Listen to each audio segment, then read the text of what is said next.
Imagine un instant, tu es en pleine prière, le front au sol, le cœur lourd. Et là, une pensée surgit. Est-ce que je suis vraiment en train de faire la prière avec mon cœur? Ou est-ce que c'est devenu une habitude mécanique? Ces moments, on les vit tous et souvent, ils cachent un problème plus profond, l'absence d'humilité. Mais aujourd'hui, je vais te montrer comment cultiver l'humilité pendant le mois du Ramadan peut transformer ton cœur, ton esprit et même ta relation avec Allah. Et ce n'est pas une idée théorique. Tu vas découvrir des pratiques concrètes et des histoires inspirantes et des clés qui pourraient changer ta vie. Dans l'islam, l'humilité est une qualité essentielle. Le prophète Muhammad sallallahu alayhi wa sallam disait « La yadkhulul jannata man kana fi qalbihi mithqal wa dharratin min kibr » Celui qui a dans son cœur un grain d'orgueil n'entrera pas au paradis. Pourquoi un grain si petit peut-il avoir un si grand impact? Parce que l'orgueil ferme notre cœur à la vérité et nous éloigne d'Allah. Une fois, le prophète sallallahu alayhi wa sallam et ses compagnons ont vu un homme marcher avec arrogance. Il a dit « Inna Allah la yuhibbul mutakabbirin » Allah n'aime pas ceux qui sont arrogants. Et il a ajouté que l'humilité, c'est comme marcher avec le cœur penché par crainte d'Allah. Mais attention, l'humilité, ce n'est pas se rabaisser ou se diminuer. C'est reconnaître nos limites et admettre que tout ce que nous avons vient d'Allah. Et ce n'est pas seulement un enseignement spirituel. La science moderne confirme que l'humilité a des effets puissants sur notre santé mentale. Une étude publiée dans la revue Personality and Social Psychology Bulletin a montré que les personnes humbles sont plus résilientes face au stress et plus ouvertes à apprendre des épreuves. Pourquoi? Parce qu'en acceptant leurs faiblesses, elles évitent de se surcharger de culpabilité ou d'ego. Alors imagine si tu intègres cette qualité à ton Ramadan. Tu pourrais non seulement renforcer ta relation avec Allah, mais aussi retrouver une paix intérieure durable.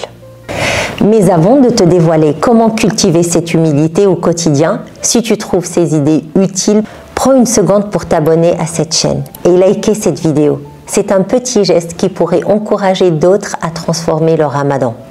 Alors, comment faire de l'humilité un pilier de ton Ramadan? Voici 3 étapes simples mais puissantes. Et reste bien jusqu'à la fin car la 3e étape pourrait vraiment te surprendre. Première étape, transforme ta gratitude en pratique.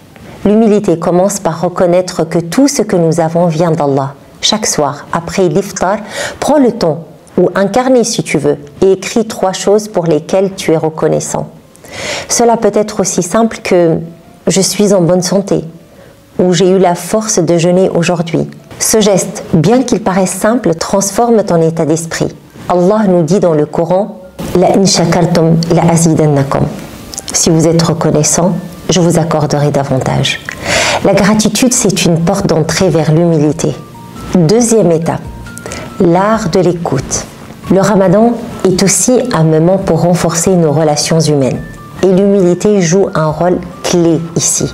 Essaie d'écouter vraiment les personnes autour de toi. Lorsque quelqu'un partage une émotion ou un problème, ne pense pas à ce que tu vas répondre. Juste écoute. Le prophète sallallahu alayhi wa sallam avait cette capacité incroyable. Lorsqu'il écoutait quelqu'un, il se tournait complètement vers lui, donnant toute son attention.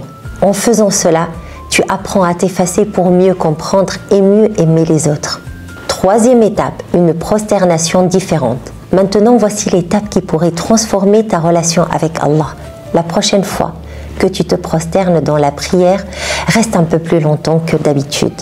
Ressens ce moment. Imagine-toi déposant ton ego, tes inquiétudes et tes fardeaux aux portes d'Allah subhanahu.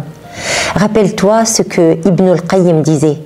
Al-abdu yakunu aqrabu ila Allah wa huwa sajid. Le serviteur est le plus proche d'Allah lorsqu'il est en prosternation.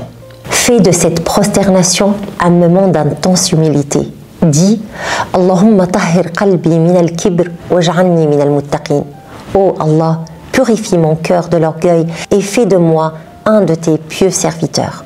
Le Ramadan n'est pas seulement un mois de jeûne, c'est une école de transformation intérieure. L'humilité que tu cultives aujourd'hui peut devenir la base d'une vie plus apaisée, plus connectée à Allah et plus en harmonie avec les autres. Alors aujourd'hui, prends un moment pour réfléchir. Qu'est-ce que je peux faire pour devenir plus humble ce Ramadan? Peut-être écrire un journal de gratitude, peut-être écouter davantage mes proches, ou peut-être prolonger une prosternation avec sincérité. Quelle que soit ton action, partage-la en commentaire.